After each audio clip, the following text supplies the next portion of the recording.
Yes, man, welcome to it. You're watching Ekse right here on Cape Town TV, the People's Channel. We're having so much fun on this Wednesday, and we're bringing you so much dishes of entertainment right here on Channel 263. So make sure you stick around and keep it locked. I go by the name of Rezah Forbes, and I'm not riding solo. I never am. Of course, my name is Kim Blanché, and the hashtag to use today is hashtag SciTech Wednesday. Of course, it is Wednesday, and we're talking all things science, we're talking all things innovation. We have a very, very exciting lineup. We also have Malakaya coming in with SciTech Hey, News. always our resident honorable member doing the most for us. And I don't know, but whenever it's a Wednesday show, I always feel like you should address me as Dr. Forbes, you know, instead of presenter. You know, like, I just feel like I'm a doctor. Yeah. And we have so much thing coming up on the show. Listen, man, we're doing a Skype call with Rhian Berning from Eco Atlas, and she's here to tell us more about that. She also won an award, so we can't wait to speak about that. And if you don't have enough data to do a Skype call, give us a call, and we'll advise you on which network to go with. Joining us in studio a little bit later on will be Aaniyah Omardien, and she is all the way from Beach Co-op telling us how she teaches people about the environment. We also have Eco couple, Math and Jess, and they are all the way from Warrior Youth, really trying to tackle pressing issues of South Africa using their platform. And then we also have some people joining us on the yellow couches. They are all the way from Climate Change Talk. So that's very exciting. I'm super excited to learn more, to be entertained. Of course, we're bringing you education and entertainment right here. That's on how Ekse. we do it. That is how we do it. Listen, get in touch with us on all of our socials. On Facebook, we are Ekse. On Cape Town TV. On Twitter, we are at Ekse_live. Kim, we have an Instagram page as well. Okay. That is at Ek_Se_CTV. Make sure you check it out. After this, Malakaya.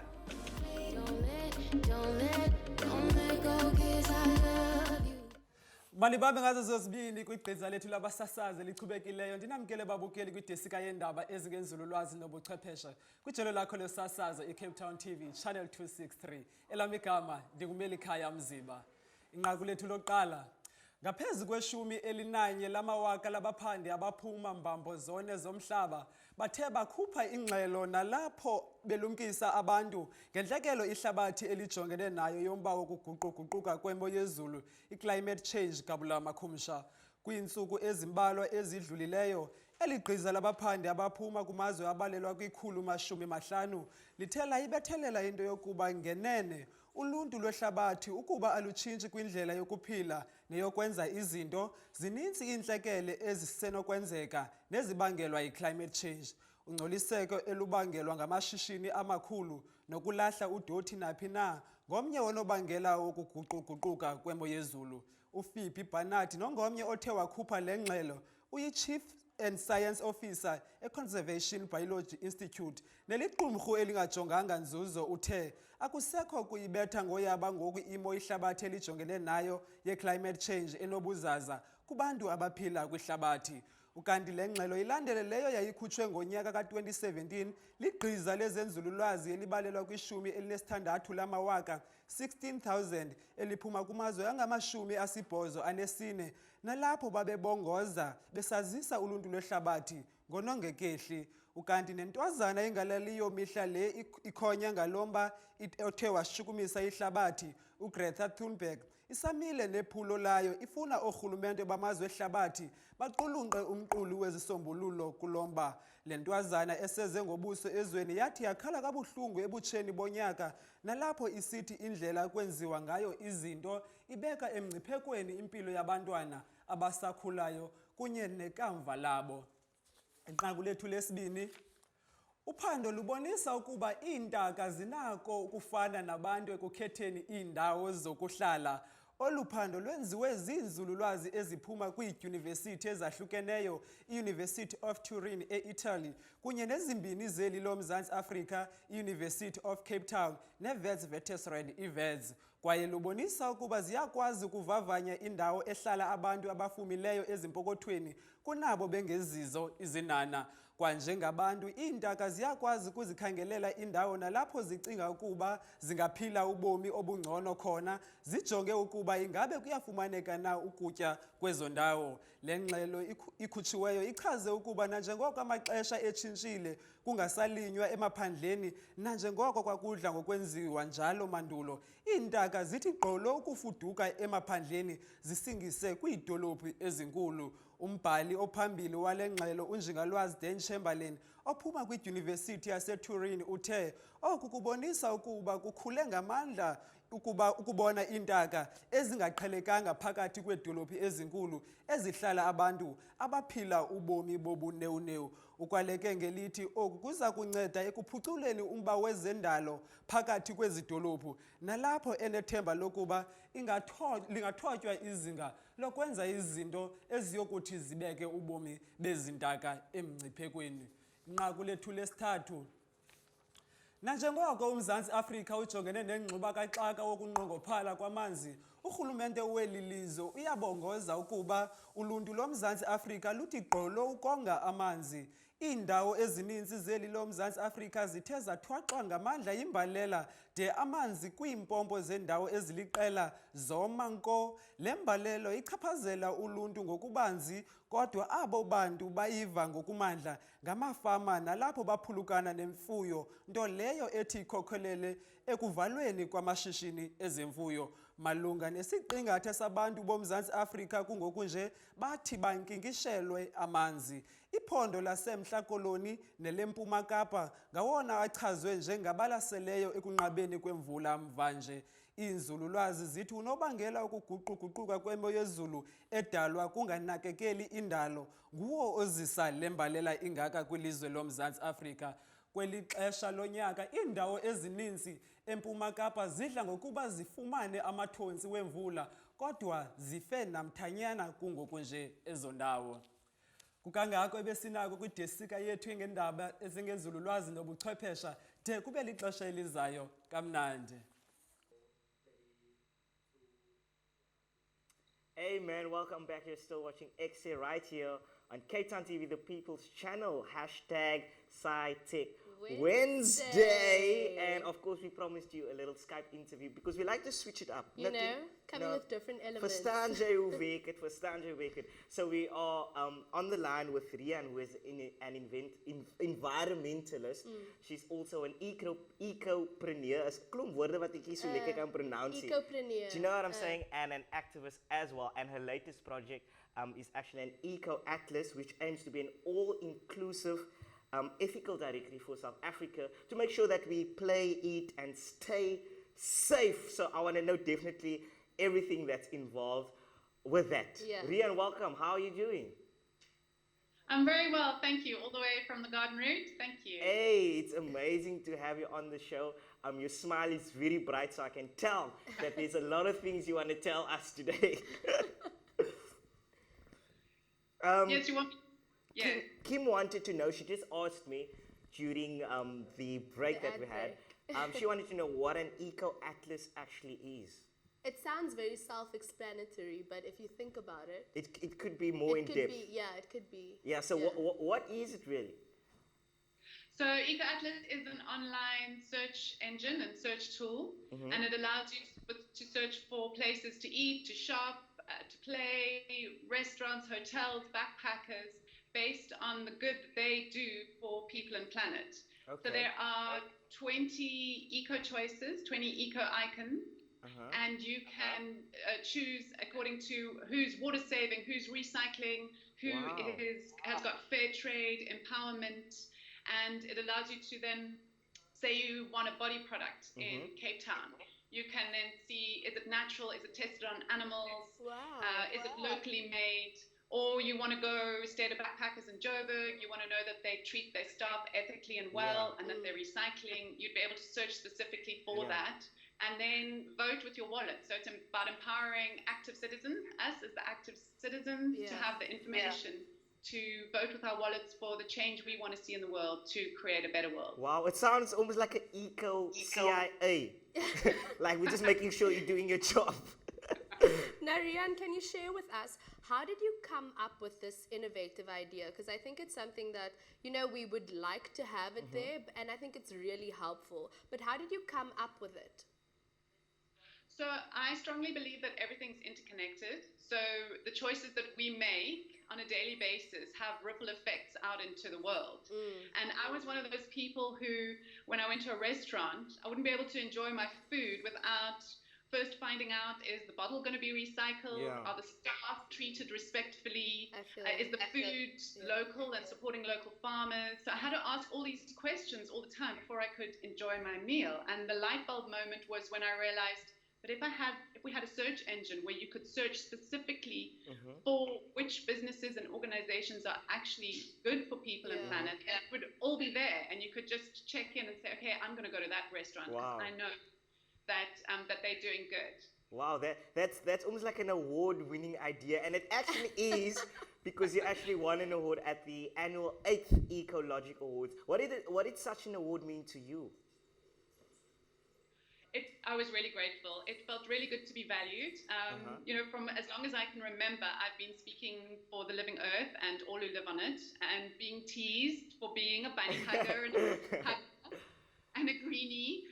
So it felt like what I was doing wasn't valued in the world. So I think that the Ecologic Awards are fantastic for that. They value people who are working on the ground to make the world a better place, like the community in Blanché, who are speaking up for their ancestral land and their community, giving recognition to those who are using their voices for people and the living planet.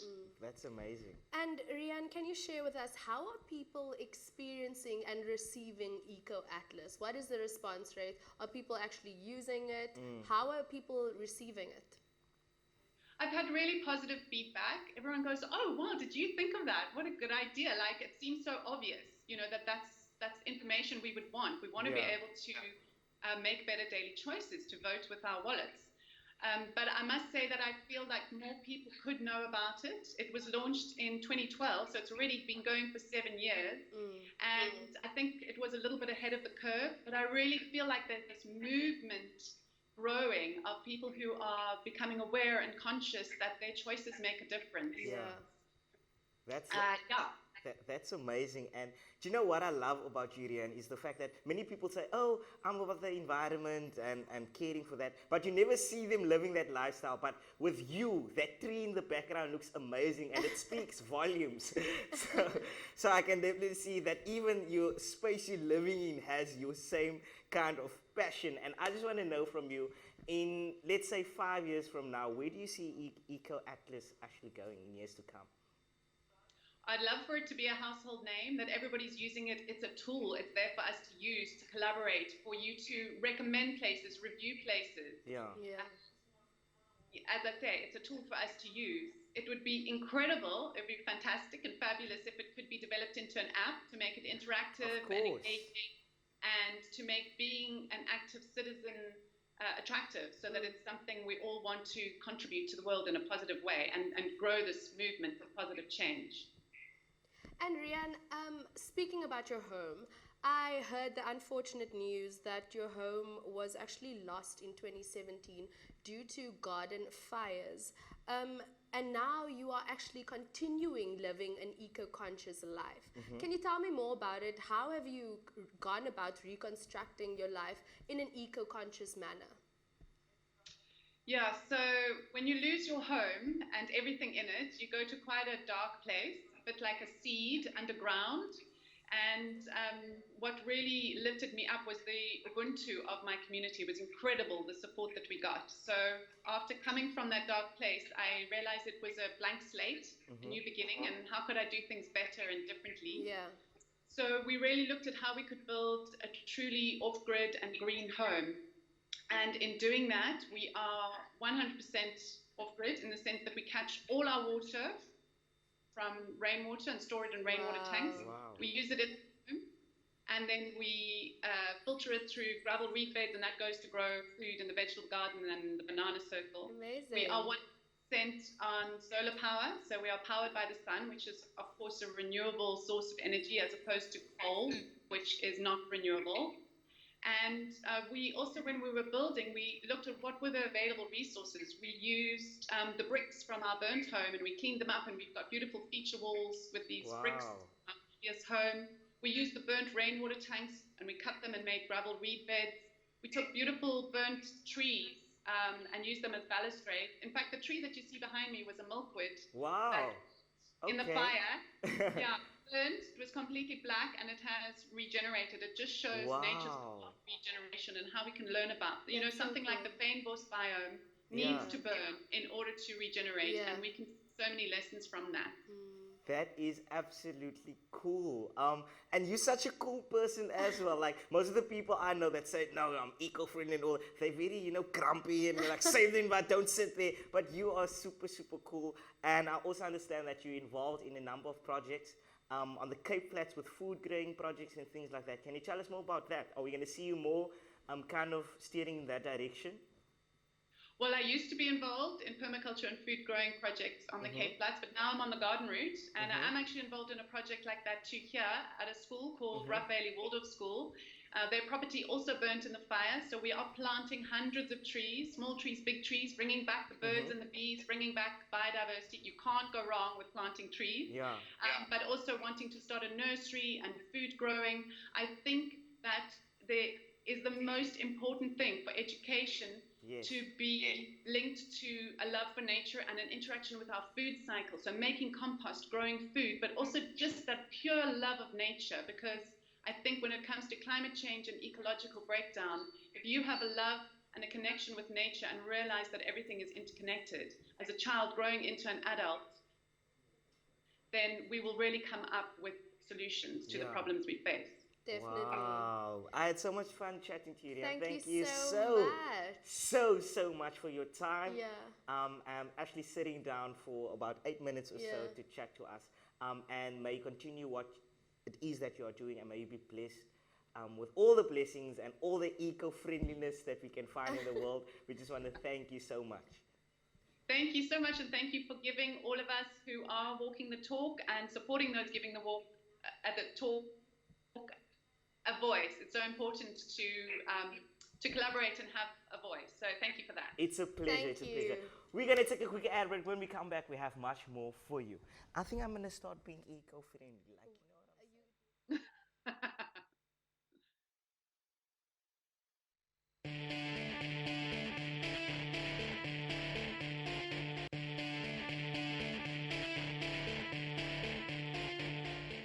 Hey man, welcome back. You're still watching Ekse on Cape Town TV, the People's Channel. We're taking you all the way till 5 p.m. We just came from that Skype interview that Kim enjoyed that. Sy was nog op Skype, so she definitely enjoyed that. And now we are going to sit down, or we're sitting down rather, on the yellow couches with Aaniyah Omardien, who's actually the founder of Beach Co-op, and she teaches people about the Cape Town tidal pools, lifestyle, things like that. Like, ek is ewe seker nie, and that is why she's here, so we can find out exactly what it is that she do. Aaniyah, how are you doing?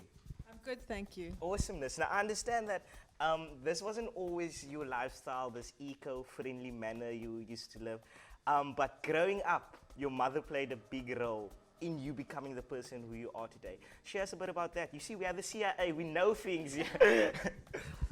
Yes, my mom played a significant role for me and my two younger sisters. She's really an earth eco warrior herself. And I think, as is the case with those that are older than us, they had to make sure that they were saving enough, that they were looking after what they had, and in a way that is being eco-conscious. Yeah. And so we would plant our own salads. Oh, wow. And water them and use our water, reuse the water that we had in the basin for washing dishes and cleaning dishes, and put that water onto, the vegetables that we were growing, for example. Wow. And she was also very keen on us recycling. So that's how I first learned to recycle, and I do it in my home now with my family. Yeah, perfect. And Beach Co-op, what is it? What do you guys do? Can you talk to me a bit about that? So obviously growing up in Cape Town, I love the ocean. Yes. And also was exposed to it from a young age with my family, my mom and dad taking us to the tidal pools, Dalebrook Tidal Pool, and also swimming to the boy and back at Fishhook back in the Okay, day. wow. So being close to the ocean is obviously what every Cape Townian does if you're lucky enough to be exposed to having that experience. Ja, ons swem in die Kaap. And so my love for the ocean runs deep, and that is really, you know, how come the beach co-op came about. Yeah. It's what I studied at university eventually, and I wanted to give back to the place where I surf, which is Muizenberg. Yeah. And we started doing a beach cleanup at Surfers Corner. Okay. Yeah. Okay. And we understand you work with, I think it's Wave for Change. Waves for Change. You work with those kids who are part of that.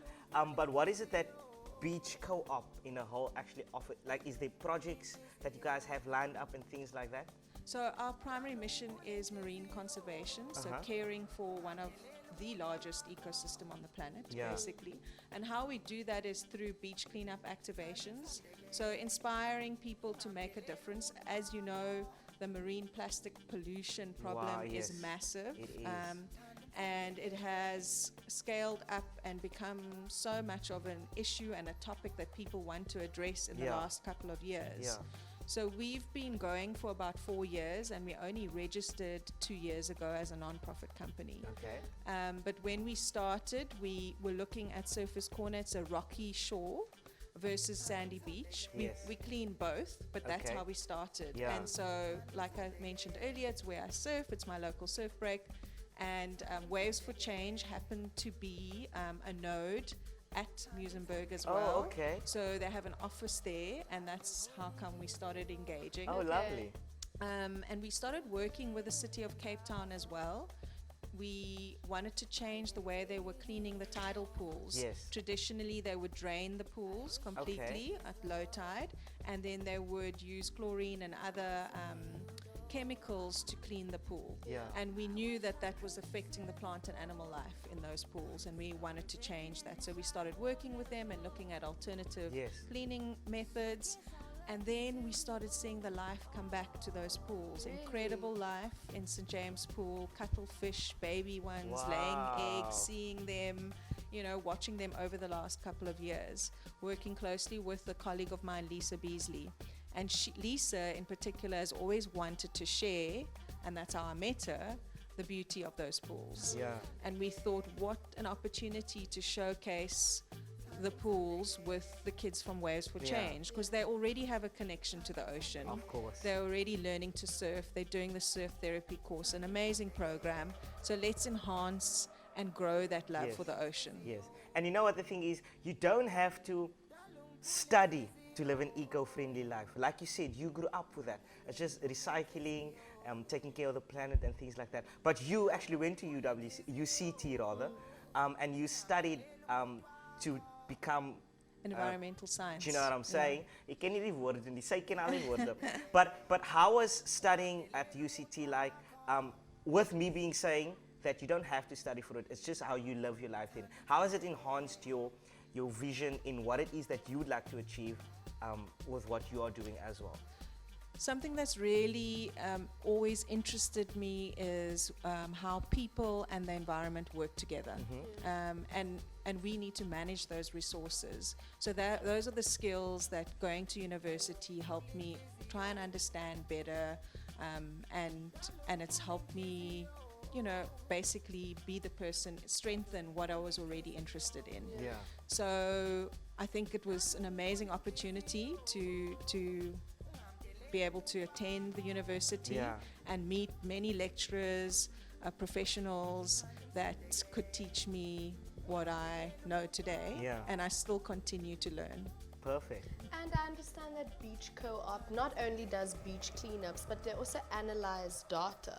Can you talk to me a bit about that? How does that work? So the methodology that we use on sandy beaches is called the Dirty Dozen methodology. Okay. And here again, we've worked closely with Professor Peter Ryan. He's from the University of Cape Town, and I met him when I worked at WWF South Africa for almost 10 years. Wow. And he suggested, or developed this methodology, which gives us an indication of where some of our litter is coming from, Yes. either from the fisheries or from local land use or from beach users. Yeah. Yeah. So the 12 items are reflective of those sectors. Yeah. And the idea is when people come and do a beach cleanup, we don't only clean the beach, but we also collect data. Okay. Yes. So we get them involved in what is a citizen science project. Yeah. And ultimately, what we want to do is change behavior. So we Yes. want to get people to buy less single-use plastic in particular, so that we stop having those items in our homes. Of course. Now, I want to know from you, if people want to get involved with Beach Garb, how can they get involved? Is there some sort of program or project that's in place for the public to actually get involved? And is there any social media or websites or emails that they can get in touch with you? Yes, of course. So we're very active on Facebook, on Instagram, and we have a website. And please sign up to our newsletter. The next cleanup we have is on Saturday, and Okay. we're actually part of the Wavescape Film Festival.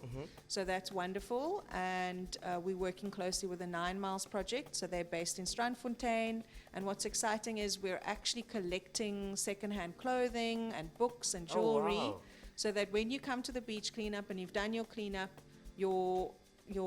the amount that you've cleaned up gets converted into tokens, which allows you to go to the secondhand pop-up shop, Wow. and you can then purchase secondhand goods. That is super awesome. Thank you Yeah. so much for coming Thank through you. and telling us more about Beach Co-op and what it Yes. is that you do. And like I say again, I'm learning so much about the environment and how to be more eco-friendly. So thank you so much for coming through, man. Pleasure. Right now, though, if you don't know who Greta is, she's a young 16-year-old activist from Sweden, and she's raising awareness against global warming. Take a look at this link and don't go away.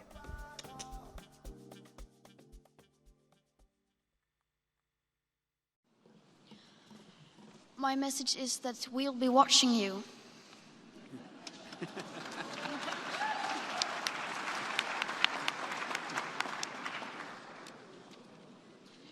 This is all wrong. I shouldn't be up here. I should be back in school on the other side of the ocean. Yet you all come to us young people for hope. How dare you?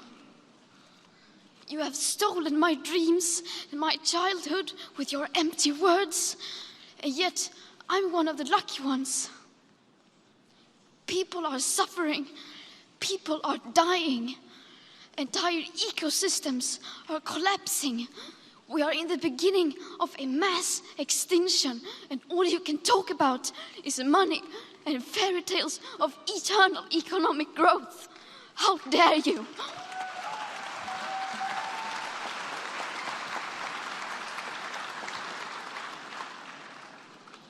For more than 30 years, the science has been crystal clear. How dare you continue to look away and come here saying that you're doing enough when the politics and solutions needed are still nowhere in sight? You say you hear us and that you understand the urgency. But no matter how sad and angry I am, I do not want to believe that. Because if you really understood the situation and still kept on failing to act, then you would be evil, and that I refuse to believe.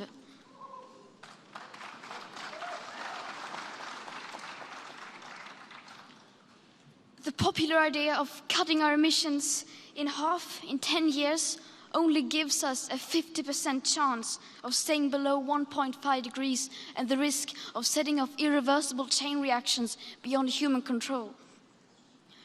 50% may be acceptable to you, but those numbers do not include tipping points, most feedback loops, additional warming hidden by toxic air pollution, or the aspects of equity and climate justice.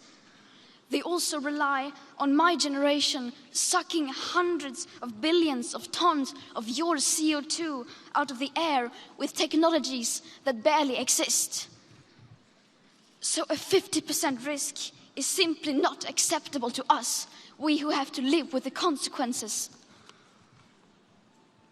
to have a 67% chance of staying below a 1.5 degrees of global temperature rise, the best odds given by the IPCC, the world had 420 gigatons of CO2 left to emit back on January 1st, 2018. Today, that figure is already down to less than 350 gigatons. How dare you pretend that this can be solved with just business as usual and some technical solutions? With today's emissions levels, that remaining CO2 budget will be entirely gone within less than 8.5 years. There will not be any solutions or plans presented in line with these figures here today, because these numbers are too uncomfortable and you are still not mature enough to tell it like it is. You are failing us, but the young people are starting to understand your betrayal. The eyes of all future generations are upon you. And if you choose to fail us, I say we will never forgive you.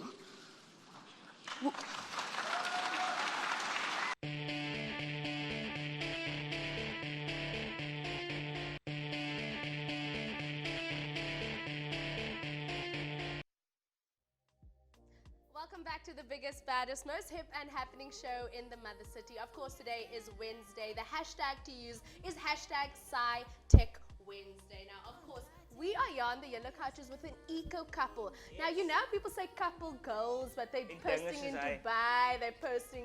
Don't you want to be an eco couple? If I learned today what an eco couple is, because I'm afraid of things I don't know of. Oh, okay. So that's why we have them here. So to you chat don't to just them. want to eat veggies all day?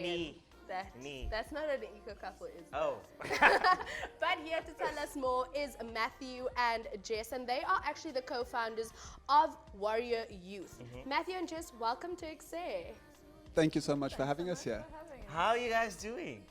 Top of the world. Perfect. Always ready to rock and roll. No, that's amazing. That's good, because I know Kim is not a morning person at all. So we're going to teach Kim maybe a few tricks to wake up in the morning, feel a bit more eco-friendly when you wake up. Eco-friendly and energized. Do you know what I'm Full saying? power. Perfect. But I want to know from Warrior Youth, how was it actually founded? Where did the idea come from? Did you sleep and then wake up and like, hey babe, do you know what? Yeah, it's just like, you know, I had the same dream, like it's crazy. How did everything start? It came to us in a vision in the Sahara Desert. Okay, no. Really. I actually believe that. I was like, whoa. I want to be an eco couple. But truthfully, so we have had the chance to spend time in some of the most beautiful parts of the world, the Sahara Desert, the Arctic in winter, the Sumatran jungles. And in our years of travel, we got to learn a few things we realized. So one is, you know, how exquisite this planet is and how important it is for us to protect it and care for it. How amazing people are, especially when we get together, when we work together. We can achieve the most incredible things. And another common theme that we saw was amongst youngsters, amongst youth, is this anxiety and despair and overwhelm about the issues that we're currently facing and our futures. So in all of this, at the times that Jess and I, we love to get active. We love to get our hands dirty. If there's a problem, we want to solve it. Yes. And we've seen that in addressing these issues, we've been filled up with hope. We've been become super enthusiastic about the future and what is possible. And so we decided to create something that would empower and ignite the inner warrior in our youth so that we can get active, get out there, make a difference instead of sitting paralyzed in fear or despair. That is so cool, and I feel like that's where the name comes from as well. And I think that feeling of that paralyzed feeling happens so often, more often than not, especially within the youth, because you're like, I understand that the world is actually really collapsing, but what can I do? What is the difference that I can make, you know? So my question to you is, how can the public participate in programs that you offer so that they don't feel paralyzed? It's not a good place to be. Well, so we have our trash mob initiative. Oh, She has a mic. Yeah, I've got one. So we have our Trash Mob initiative, which was we made our Kick the Plastic Habit video, so people can engage with that. We made an info pack, so anyone, anywhere in South Africa or even in the world can do it, can replicate it. We've given them resources, posters, whatever they want to make it happen. There's also the Trash Bag Challenge, that involves stripping. That sounds so cool, like, plastic. Not stripping your clothes, stripping the plastic from food that's unnecessary and leaving it at the till, and then snapping a picture, posting it on social media, and then tagging all your friends to challenge them to do it. Yeah. And tagging the supermarket. And the supermarket. Okay. We don't want your plastic. But what would that not cause like conflict with the person that you're dealing with? How do you handle that kind of situation? So at the till? Yeah. So part of the rules, I think it's rule number 5. Step 4. Or step 4. Yeah, is to high five your cashier. And we encourage people to be extremely respectful. It's not about being antagonistic with the cashier. Yeah. I mean, really, we want everyone to be on board with it. So all of our movements are about engaging people. Yes. Like, you know, how can this be positive? How can we make this fun and energetic? It's not a confrontation. Yes. We don't want resistance from people. We want Of course. everyone on board. Of course. Okay. And everyone speaks about living an eco-friendly life. And I think our show is dedicated to eco-friendliness. But most of youngsters like me, I'd say, and maybe some people at home, everyone's like, so what is an eco-friendly life? Like I hear the term all the time, but I don't understand. Maybe I think that I'm living because I'm taking 2-minute showers, but am I living an eco? Yeah, do you know what I'm saying? So how would you describe an eco-friendly life? Okay, I mean that's a brilliant question, and I guess there's so many definitions, but for us it would be living in a way that cares for the planet and all the life it harbors. Yes. So it does mean maybe making a few sacrifices here and there, but the reward that you get as a result is living a life of purpose, is living a life where you know that you are supporting life on this planet as opposed to destroying it. Yes. So anything that's in line with that, for us, is Eco-friendly. an eco-friendly lifestyle. Perfect. Yeah.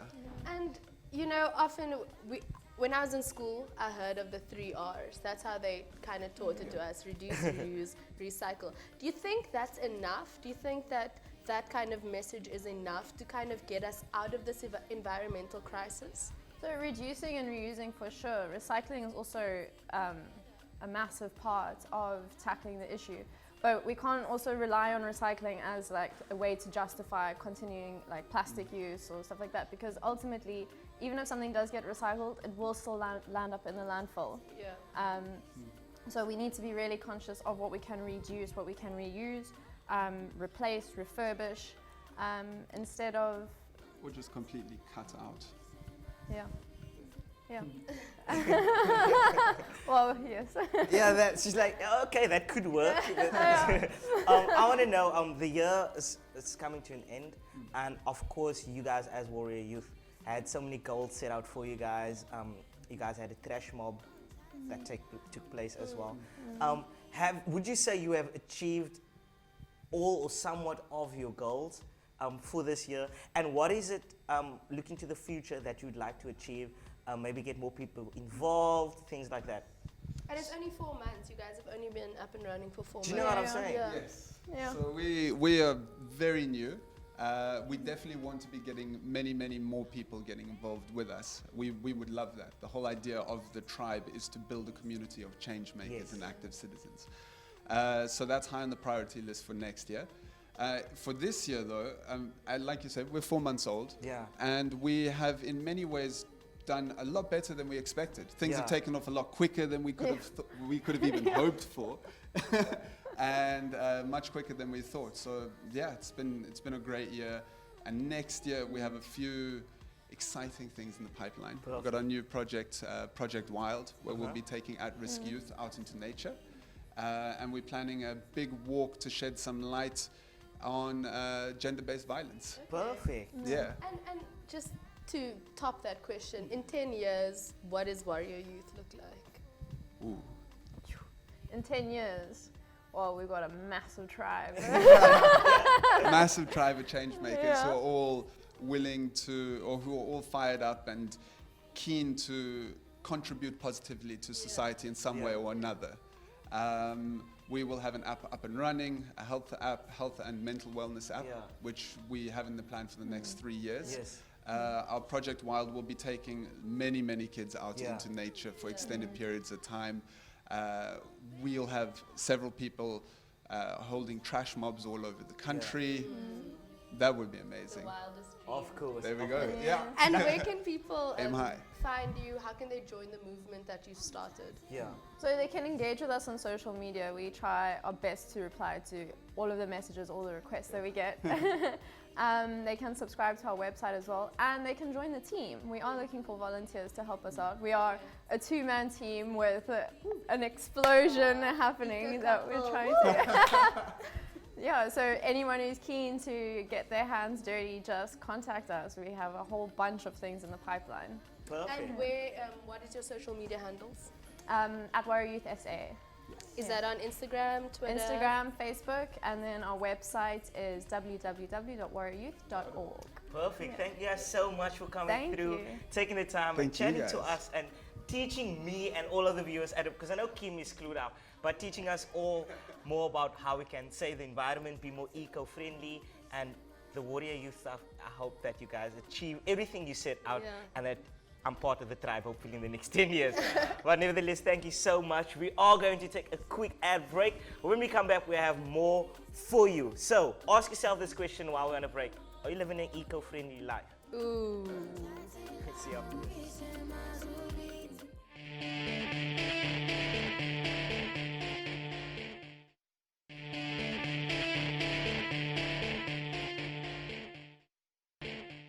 Man, on Facebook we're Ekse, on Cape Town TV, on Twitter we are at Ekse_live, and we also have an Instagram page up and running that is at Ek_Se_CTV. It's a lot of underscores, but just if your phone don't have underscores, there's a new app, www.underscore.com. You can get it there, but also you can send us an email that is ekse@capetowntv.org. Give us a call 0214480448. We are speaking all things climate change. And Kim Blanché has a huge smile on her face because she's been educating me about eco-friendliness. Because the hashtag of the day is obviously hashtag Tech Wednesday. Do you know what I'm saying? You and know? like I said, you must call me Dr. Forbes on a On a Wednesday. Do you know? And then during the other days, Rezah Forbes is fine. But when it comes to science, Dr. Forbes is in the building. Listen, we are joined now by all of our guests who are on the show. And we're going to speak all things climate change. And I had a question that I wanted to ask both Matthew and Jess as well as Aaniyah. But time didn't allow me to ask that. But now I'm going to ask it. My question basically is, why do you guys think that people choose not to be eco-friendly instead of refuse? Because I was going to say refuse, but it sounded a bit rough, you know, and I don't want to set anyone. Yeah. So why is it that people refuse to be eco-friendly? Because in school, we learn these things. You know, you need to be protecting the environment, your environment around you, things like that. You hold it on your phone, you see it on social media. These flies going around, or rather, word of mouth, be eco-friendly. But still, these people who refuse to accept that life. Why do you guys think that is? Short and sweet. So from my perspective, I feel that we're generally lazy. And when we need to change our behavior, we don't really like doing that. We want to take things like we've always done them. We want to take it easy. Yeah. And that's one of the reasons. So it's about changing those habits. And for me, as an example, moving from single-use shopping bags to bringing my own to the shop, it really took me once or twice. I forgot them, and I made it pact with myself, and I said, there's no way you're going to be buying any shopping bags, and if you do buy them, they're not going to be single use. So I had to pack my trolley with everything individually. Take it to the car, unpack it again at home, and that was how I changed my behavior. Matthew, Jess, what do you guys think? Why is people refusing to be eco-friendly? Do they not want to be the Hulk and green? I don't know. Well, I think I agree with Aaniyah, but it does take a lot to question your habits. Like, you have to look at everything differently, you know. So to uproot a lot of that and to look at it in a different way and to do things differently is challenging. Yeah. And most people, I think, don't really want to take on that challenge. It's easier to just carry on and ignore. Yeah. I don't know what Matt thinks. And I don't think enough people actually realize the impact, just how far it goes Yeah. in their personal life. Yeah. So there is exactly, I agree with Aaniyah and Jess, but I think what could kick us into gear is when we really understand what impact we're having Yeah. on not only the environment, but also Yeah. the people around Yes. us. Yeah. I think that will motivate Yeah, change. perfect. And I think the most common thing between all three of you sitting here is that you started being eco-conscious from a really young age. Do you think it's possible that you grow older and you start living an eco-conscious life? Because in my opinion, I don't think it's ever too late to change. But do you think it's possible? For sure, definitely. I mean, we're doing beach cleanups. We're exposing people at those cleanups to how they can reduce their single-use plastic. A lot of them haven't thought of it before. And what's great about using the methodology I spoke about earlier is people start realizing, I picked up, 30 straws. Yeah. I'm not gonna use a single-use plastic straw again. Yeah. Yeah. So yeah, it's creating that awareness, and certainly when you're older, you can Yeah. become aware. And you're never too old to plant a tree or change your buying, your shopping habits. Yeah. Absolutely. And speaking about changing your shopping habits, Aaniyah mentioned that she made a pact with herself that I'm not buying any plastic bags. And I know my mother does that as well. She just refused to buy plastic bags and she'd take her green bag at home. Yeah. Your mom's an eco warrior. Do you know? But I didn't know that. I just thought my mom wanted to save money, but now it actually makes sense. But how can we actually fight that? How can we reduce the use of Single-use plastic. single-use bag. plastic bags or plastics in general? Any ideas? Well, one thing is obviously refusing the bag.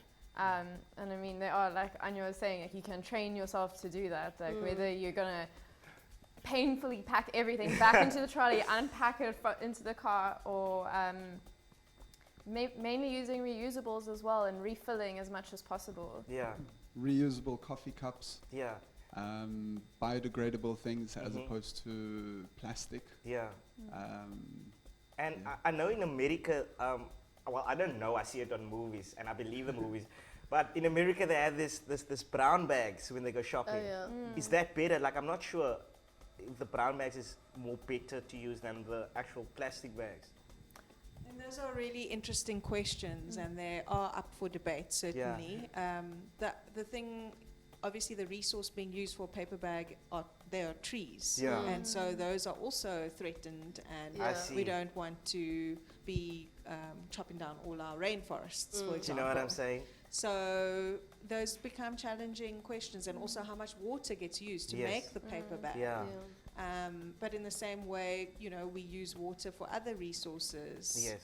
And so So it's yeah. debatable. Yes, It's it is debatable. debatable, but ultimately we want to be creating things that can return to the earth. Of Yeah. course. Yeah. Plastic bag does not return to the earth. It remains there forever. Yeah. Whereas a paper bag returns to the earth. Yeah. So it's debatable. Matthew, you wanted to say something? I was going to say it also depends on where the paper bags are coming from. Just to second what Anya said, if there are FSC. FSC certified bags Yeah. where it's responsible forestry. Yeah. There's also recycled paper bags. Yes. So at least you know that no trees were actually harmed in Of that. course. What's really exciting is bamboo paper, Uh-huh. which is new to the market, and that's tree-free paper. It grows, some of the bamboo grow up to 90 centimeters in a day. Wow. So there's In a very day. exciting things Wow. happening there to be able to replace Yes. tree paper. Yes.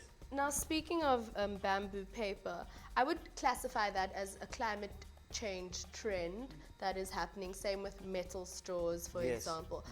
What are some of the trends that we think are going to come into play in the near future, especially concerning climate change? Maybe they're going to replace humans with robots. I mean, the robots won't miss if you think about it. No, I'm joking. What do you guys think? Well, I think we'll see a surge in biodegradables. They're already on the rise. Okay. I know that PLA which is cornstarch, that's already scarce because there's such a huge demand for it. So I think we'll be seeing a lot more of that coming up in like biodegradable cups, biodegradable smoothie cups, straws, etc., etc., etc. Packaging. The PLA story makes me a bit nervous, though, I must say, because it looks very much like plastic, and if it gets placed in the recycling stream, because it's thought to be plastic, it really contaminates the stream. So then all of the recycling basically goes to waste. So the education around cornstarch products with people that are using it is really important. So if we are going to go PLA, we need to have the systems and technology in place so that we can incinerate them at very high temperatures so that they can biodegrade to nothing. Of course. So understanding all of those nuances becomes really tricky because people don't already understand the different plastic types and where they and how they get recycled. So now you're introducing another, but it is the way of the future. It is where we're going to be going. But the background, understanding, getting everyone up to speed about where what goes is going to be tricky. Well, another thing with that is the confusion that comes in with PLA straws, that people don't realize that biodegradables are not a throwaway alternative. So a PLA straw will do the exact same thing to a turtle that a plastic straw will do. Okay. So it's more than just saying, I'm changing my lifestyle, PLA, but you need to know what's going where does it come from, and things like that. And that is something that I've learned, and I'm definitely going to lean towards living a more eco-friendly life. And also it's about being conscious about what you're doing daily, whether it harms the environment or not. So I want to thank all three of you for coming through onto our show today, teaching us and our viewers on how to live an eco-friendly life. We're going to dance now. Mafiki Zulu is going to play us out. Thank you guys so much one more time. thank you so much for having us. Cheers, guys. Man, that was Rafiki featuring Mafiki Zolo. I just love Mafiki Zolo. Like, they just know how to make music videos and songs and just get you in that mood. Of course. Don't you think so? Yeah, Mafiki Zolo isn't my favorite, but I mean. Oh, okay. That's why the shade has been thrown. You should stop throwing shade. That's We just definitely heard not about shade. trees and plants, and now you still want to throw all the shade. Anyway, the hashtag to use is hashtag SciTechWednesday. Of course, it is Wednesday. We're talking all things science, we're talking all things innovation. Thanks to all our guests for coming through today. Of course, you can catch the repeat tomorrow from 7 to 8 a.m. Absolutely, man. And if you would like to be a part of our show, all you have to do is to give us a call, 021 448 0448, or send us a little email, ekse@capetowntv.org. And I know some people don't want to do that. They have the talent, they're doing amazing things, but they don't want to come through because some want to act tough, like John Cena. You see what I mean? Like, you know what I'm saying? My name's Rezah Forbes. I'm Kim Blanché. This is Ekse, Monday to Friday, 4 till 5 p.m. Channel 263, the People's Channel. Hit us up. We will have our YouTube page up and running. There you can find all of your favorite Ekse episodes. So all you have to do is click the channel and do the Click business. like, subscribe. And all of those things. We love you. We out. Peace, Cape Town. See you tomorrow. Someone act up like John Cena. Didn't you do that? Hey, yeah.